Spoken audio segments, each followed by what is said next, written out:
This episode is brought to you in part by the American Homebrewers Association, a not-for-profit organization that helps beer lovers like you save money on beer and brewing supplies at over 2,000 breweries and homebrew supply shops around the country.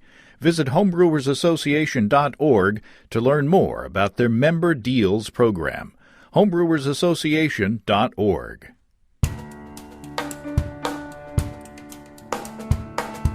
Welcome to Basic Brewing Radio for Thursday, February 21st, 2019. I'm James Spencer. Here at Basic Brewing Radio, we're all about home brewing.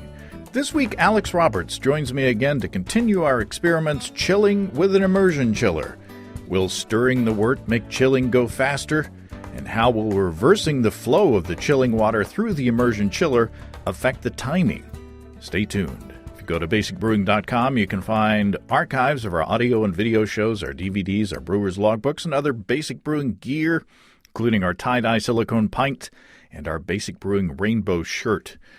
You can follow me on Twitter and Instagram at Basic Brewing and find our show page on Facebook.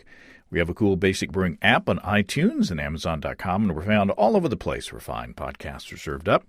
If you do us the favor of rating us on iTunes and maybe leaving a nice comment, they say that'll help new listeners to find us. If you want to support us financially, check out patreon.com/basicbrewing. Thanks to everybody who's helping out. If you go to patreon.com/basicbrewing, you can see a long list of stuff that you can access if you sign up as a supporter. And financial supporters got an early release of the next Basic Brewing video episode this past Monday. In this video that will be released to the general public next Monday, Steve shows off a delicious spiced blood orange wheat ale. It really is a delicious beer, and it's just another excellent example of how Steve carries his culinary skills into his brewing and just seems to know kind of instinctually how flavors will combine in tasty ways. Let's start out by jumping into the mailbag, shall we? John in Rochester, Indiana writes, I was watching a YouTube video where you mentioned a German honey made from black locust trees. Black locust trees do not have thorns. That is the honey locust.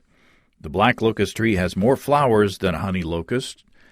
Thus, much more honey can be made from it. The honey locust has a sweet juice in the seed pods. That's why it is so named.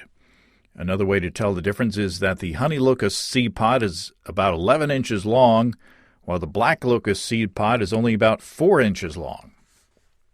There you go. Thanks, John. I appreciate that. You never know.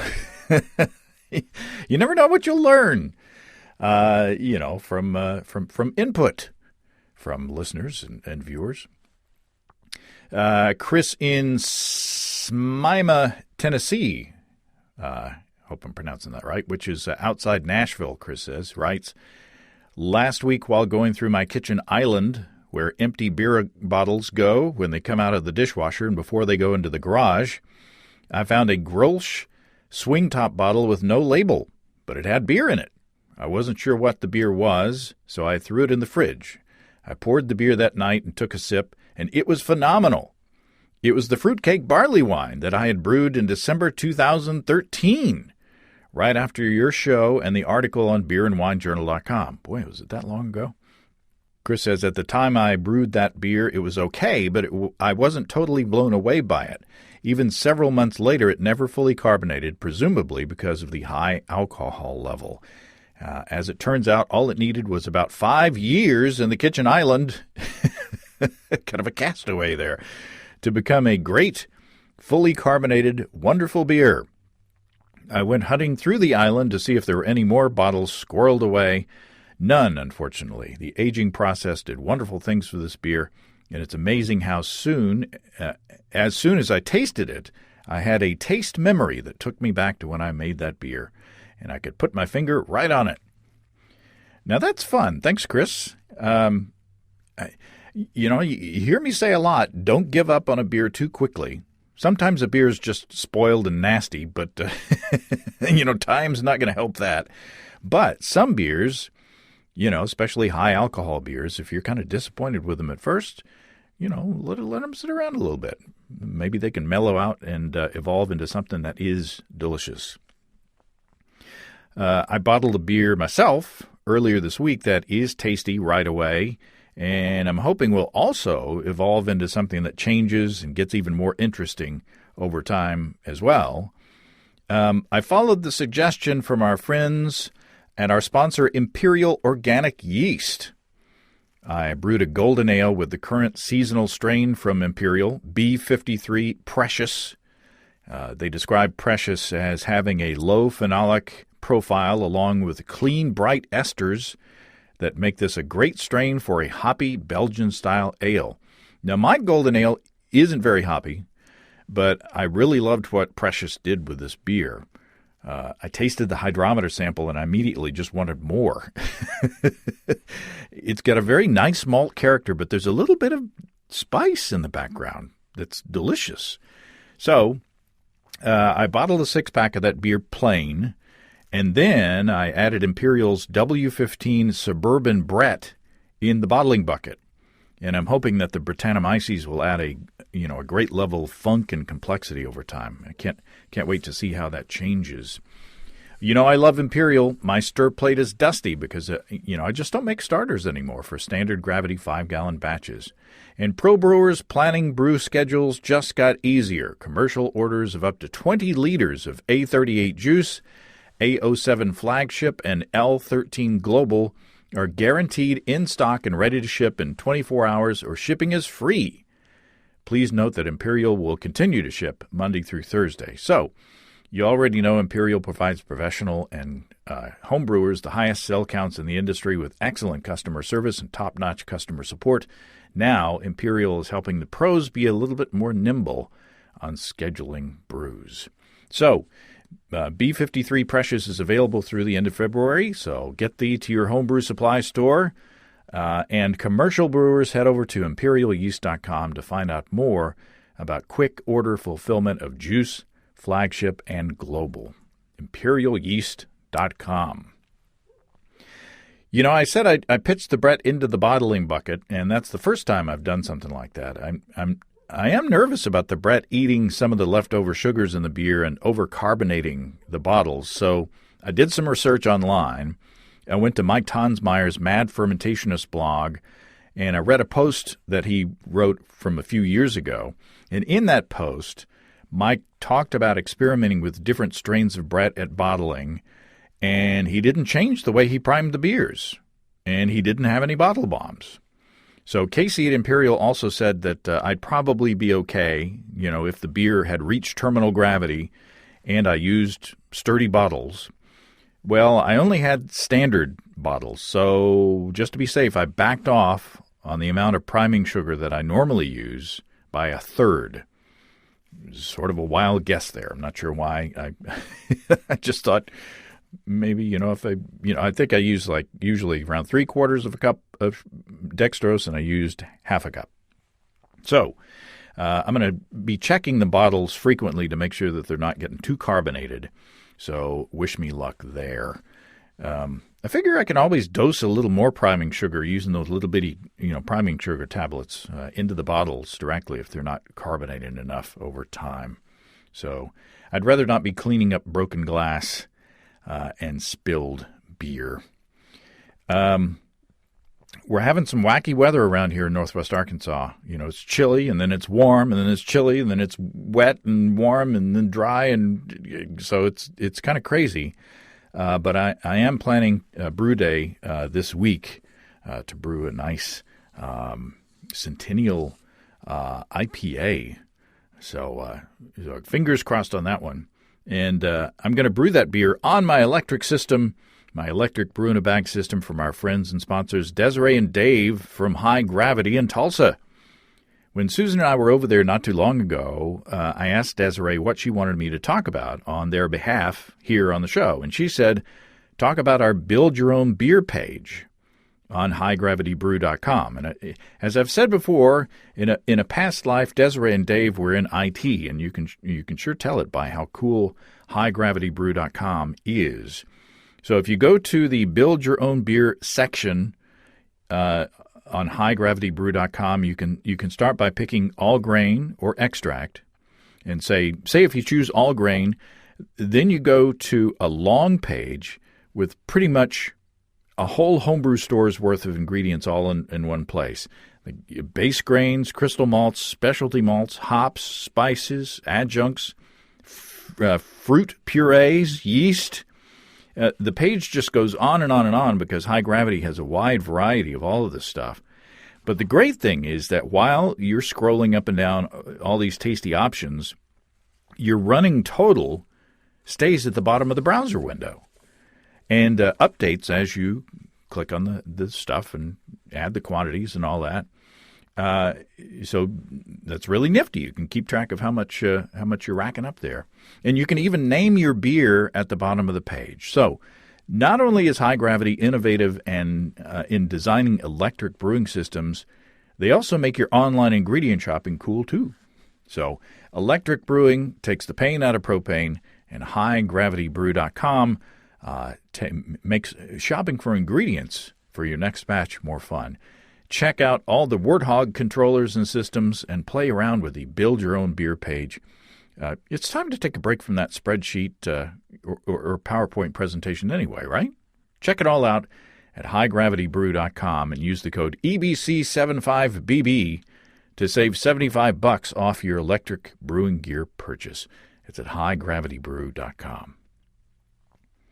Okay, if you'll remember, back when my friend Alex Roberts of Applied Dynamics Engineering first joined me to help do experiments on flow rates of chilling water going through an immersion chiller, we found that my usual practice of stirring the wort with the chiller periodically didn't have a noticeable effect on the rate of cooling the liquid. So I asked Alex if he wouldn't mind going through another round of tests to see if that was just a fluke. Well, Alex Roberts, welcome back to Basic Brewing Radio. Thank you, James. Here we are. We're chilling again, or we're talking about chilling. Right. We got together the first time to talk about the rates of the chiller water going through the copper immersion chiller to see sort of if there was a sweet spot that we could find in the rate of water going through the chiller, and whether it was better to go fast or better to go slow, or just what, just an examination of those variables. And do you recall what we found out the first time? It seems like we like the combination of the 2.5 and 1.5 gallon per minute flow rates, as far as we were not only looking at quickest amount of time, but water efficiency as well. And the lower flow rate was a little slower, but it actually saved water. So I think, we were talking about only about a 4-minute difference in those two. So I think it was, if I recall correctly, I think we liked the 1.5 gallon flow rate the best. Yeah, when you run the water as fast as you can out of the spigot out of the side of my house, at least through my setup, we got a rate of around 2.5 gallons per minute. And we used a whole lot more water on that 2.5 gallons per minute than we did on the 1.5 gallons per minute. So, I think the sweet spot was just backing it off of the of the full flow. Now, of course, if you're in an area that where water is extremely precious, a slow flow will still work. We also tried a 0.5 gallon per minute, and it'll still work for you, but it's going to take a lot more time. Yeah, we were showing about 45 minutes on that one for the same initial conditions. But like you said, it only used, what do we have, a little over 20 gallons? Yeah. As opposed to 40... 32, 35, and 40, right? Yeah. So it's all in what you want, but the full blast, it did not give the bang for the buck, as far as it didn't cool things off a whole lot faster than the medium flow. That's correct. So while we were doing that, I said, well, let's test. Because you always hear that stirring the wort or stirring the chiller around will chill the wort faster. So we put it to the test, and I kind of did what I always do with mine. And that's just, every 5 minutes or so, I'll come out and I'll stir, literally pick up the chiller in the pot and stir it around and get some flow going, and then go off and do other things. And another 5 minutes goes by, and I'll stir it again. And we looked at the curves, comparing the stir versus no stir, and what do we find? They were basically the same. Yeah, there's no difference. Which shocked the heck out of me. Right. That's very counterintuitive. And I think looking back at the notes, you ended up actually stirring 3 times on that one. Like you said, it was about every 5 minutes. Yeah. And so we said, well, maybe looking at this data, it looks like to me that that stirring doesn't give the payback that we think it does. So we decided that we would get back together to do another test, and that's essentially what we did here. But, that was a few months ago when we did the first test, and some things have changed. And, it gets colder outside, and things have changed in the parameters.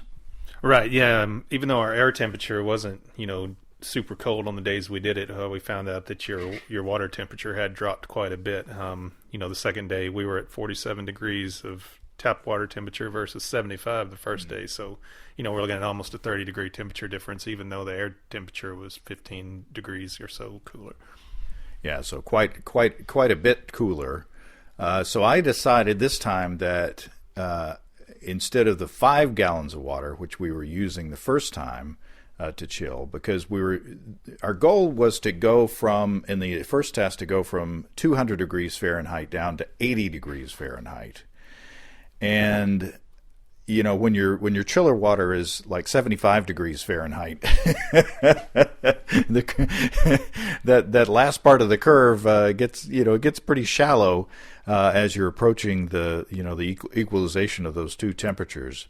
But when your chiller water is 47 degrees Fahrenheit, it's going to chill things down a lot quicker, or so you would think. So I doubled up on the amount of water in the high gravity brew pot because I have the room, and I have a 40-foot copper chiller, immersion chiller. So the first test, there was half of the chiller was out of the water, was dry, because we didn't have we only had 5 gallons of water in there. This time, the copper chiller was pretty much fully immersed in the water. So, but we still were able to chill down the water in a pretty good amount of time.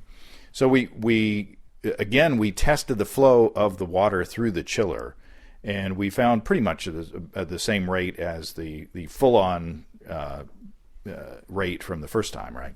Right. Yes. 2.4 to 2.5 gallons per minute, just like before. So how did we go? We started with not stirring at all on the first round, and what did we see? Oh, in the first round, yeah. I mean, it was still, due to the temperature difference, it was still faster than anything, we had that first round of testing. But on this one, we chilled it. It got down to 80 degrees within 15 or 16 minutes, actually around 16 or 17, looking at the curve.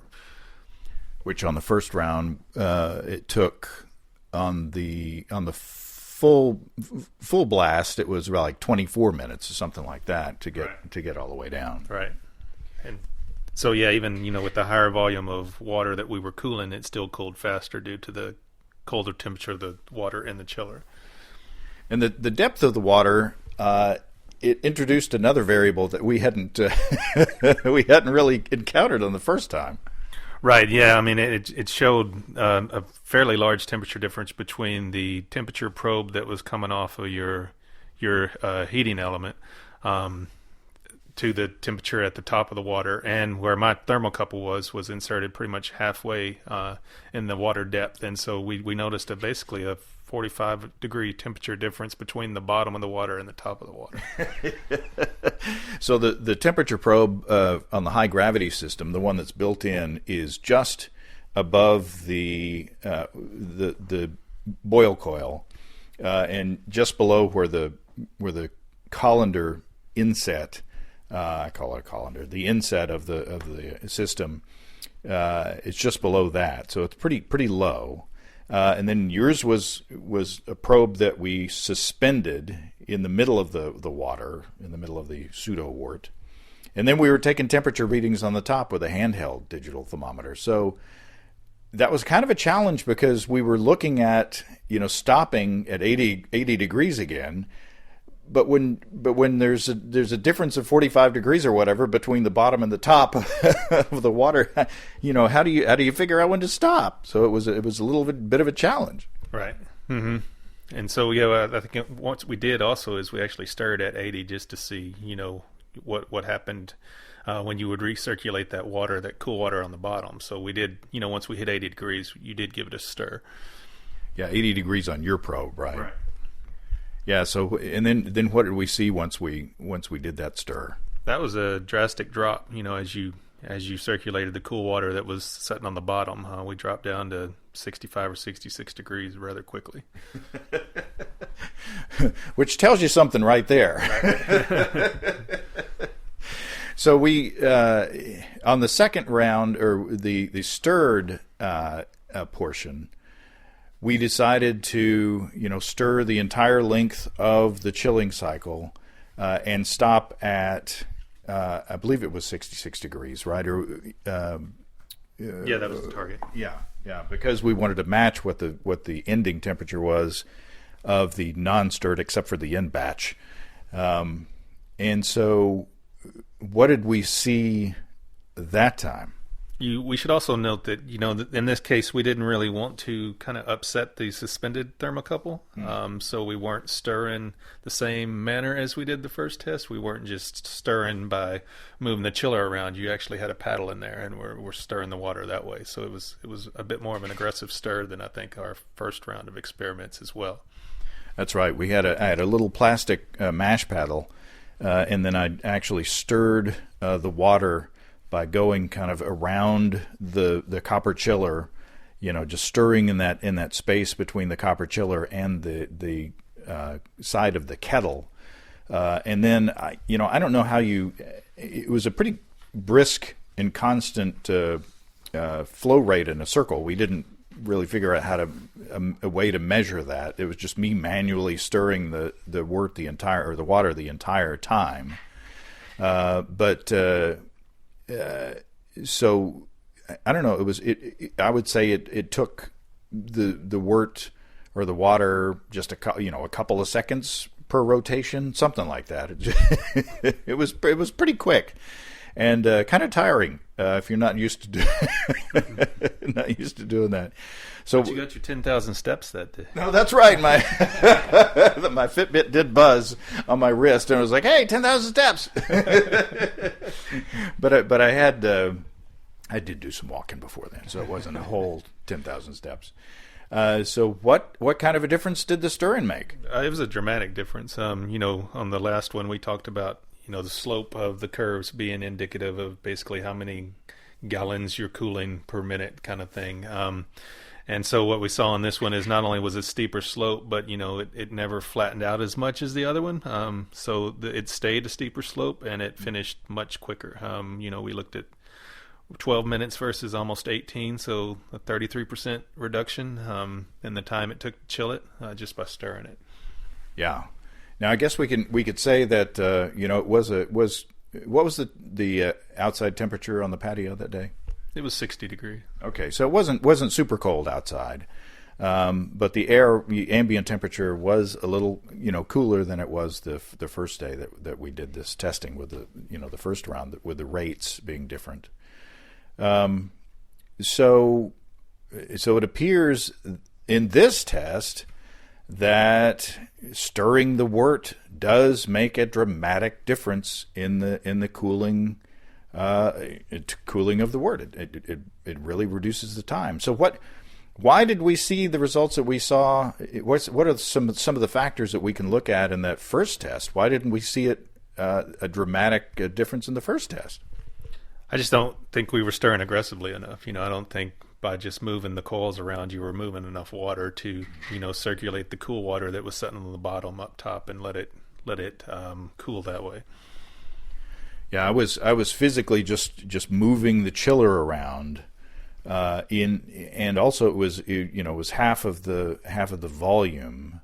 I don't know if that has anything to do with it or not, but yeah, and the chiller water itself was not as cold. But yeah, this constant stirring did make a dramatic difference. So the common knowledge out there that if you stir your wort while you're chilling, it does make a difference. Yes, correct, for sure.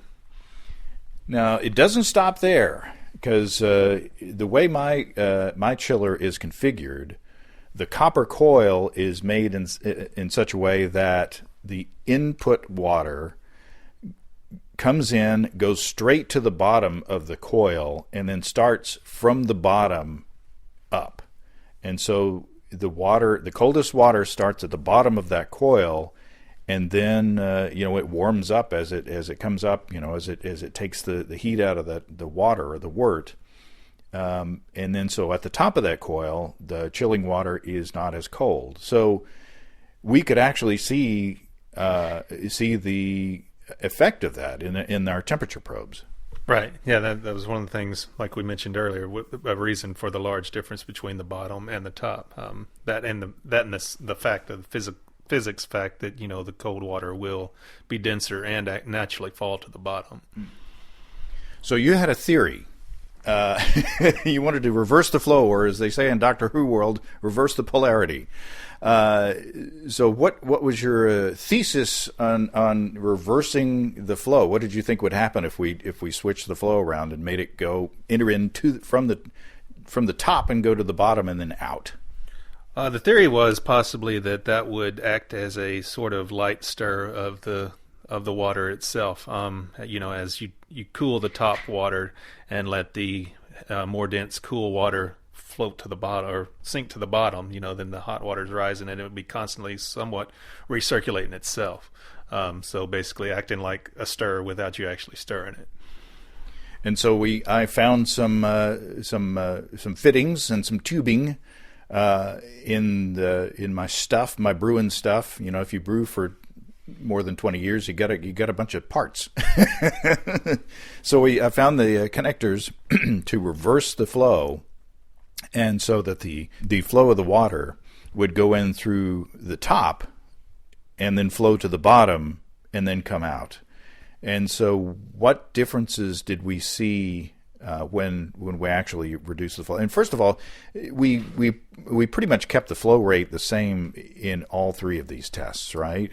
Right. Yeah, it was a little lower on our reverse test just because there was a short section of slightly smaller diameter tubing for the adapters we had to use, but it was it came out to be 2.33 versus 2.4 for the previous test, so I mean a minor difference.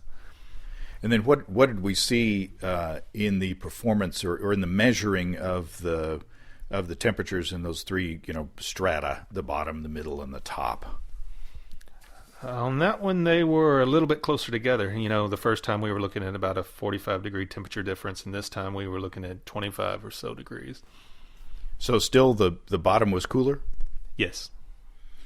And so what does the data show? Your temperature probe was recording at the time, and we've got charts, and I'm gonna put these out there as a PDF, both as an attachment on the episode in the app. And if you go to basicbrewingradio.com and look up the description of this episode, I'll put a link to it too. So, what did we see? A disappointment. No, it didn't change at all, really. I mean, the slope was slightly different at the beginning, but not enough that I would really consider measurable. And, the time was the same, and basically the curves almost lay right on top of each other. Yeah, if you look at it, the reverse flow, in looking at the data, was a little quicker in cooling it off, but then as you get down toward like 12 minutes into the process, and between 12 and let's say 18 minutes, the two lines were just lying right on top of each other. Right. And so there is a difference. If you look at the chart, the blue line goes down dramatically, and that's because we we more aggressively stirred that one the one no stir. So when the lines diverge, when they drop down at the bottom, that's us getting into it and stirring it about, just because it was hard to tell what the overall temperature of the water was because we were getting 3 different readings. Right. Mm-hmm. So what do we take away from this? What's all the data showing us? I think it kind of we were both surprised at the first round of tests where we stirred and didn't really seem to make a difference. But I think this shows that I guess if you want to say stir properly or more aggressively, then it makes a huge difference in how fast it cools down. Don't be a lazy stirrer. That's right. Yeah, stir. So if we can combine the takeaways, you may not want to run your water at full blast. You might want to back it off a little bit to get your best bang for the buck as far as the water and time usage, and keep that wort moving. Right. Mm-hmm. Well, that's that. What else for the cause? Is there anything else that we figured out? I don't think so. What have you got? It's more fun to do experiments with a friend. All right, yeah, for sure. Especially when that friend has beer. There are perks. So yeah, well, that's good. I mean, it's interesting. Sometimes it's disappointing to come into an experiment with a theory, especially when you think something's more interesting is going to happen. But then you just got to look at the data and go with what it says. Mm-hmm. Yeah, it doesn't lie. Go science. Yeah, right. Well, thanks, Alex. Yeah, thank you, James. I appreciate it. Well, thanks again to Alex. You can find a PDF of Alex's data in the description of this episode on basicbrewingradio.com. Or if you have the Basic Brewing app for iPhone or Android, just tap on the bonus button in this episode, and the PDF will load up right there on your mobile device. Very handy. If you have brewing questions, show suggestions, or just want to say howdy, write to James at basicbrewing.com, or just fill out the contact form at basicbrewing.com. And please don't forget to tell us where you're from. Thanks to everybody supporting us through our Patreon page. Special goodies coming your way. Check that out at patreon.com/basicbrewing. Be sure to check out our DVDs, Extract Brewing and Partial Mashing, Stepping into All Grain, Low-Tech Lagering and Decoction Mashing, and Introduction to Wine Kits. You can find them all on our site. You get a free Basic Brewing bottle opener with any DVD combo, and you can check out our Basic Brewing shirts in the store, too. You can find our logbooks, where you can track and log up to 50 batches of beer. Check all that out at basicbrewingshop.com. It's all until next time. Until then, thanks for listening, everybody. I'm James Spencer. Production help for Basic Brewing Radio and our website is provided by Kelly Dodson. Basic Brewing Radio is a production of Active Voicing. Talk to you next time, everybody. So long.